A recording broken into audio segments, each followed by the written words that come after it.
ఇక ఏపీ వ్యాప్తంగా మరోవైపు 108 సిబ్బంది ఆందోళన కొనసాగిస్తున్నారు. ఇవాళ నుంచి సమ్మెకు వెళ్లనున్నట్టుగా ఇప్పటికే వాళ్ళు ప్రకటించారు. 108 సిబ్బంది అనేక సార్లు ప్రభుత్వంతో చర్చలు జరిపినా ఎలాంటి స్పష్టత రాని పరిస్థితి కనిపిస్తోంది. సురేంద్ర, ఏం జరుగుతోంది రాష్ట్రంలో? కార్మికులు అవ్వచ్చు, అటు విశాఖ, ప్రస్తుతం 108 ఎవరు కూడా సంతృప్తిగా లేని పరిస్థితి మనకు కనిపిస్తోంది. ప్రభుత్వంతో జరిపిన చర్చలు కొలిక్కి రాని సిచ్యువేషన్ ఏంటి? వాళ్ళ ఫ్యూచర్ అప్డేట్ ఏంటి?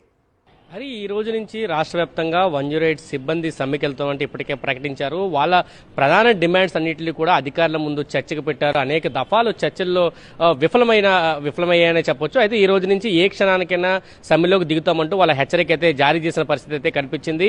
ఈ గతంలో అరబిందో కంపెనీతోటి గత ప్రభుత్వం ఒక అగ్రిమెంట్ చేయించుకుంది. ఆ అగ్రిమెంట్ ప్రకారం వీళ్ళు 7 సంవత్సరాల పాటు అరబిందో తోటి కాంట్రాక్ట్ లో ఉండాల్సి ఉంది.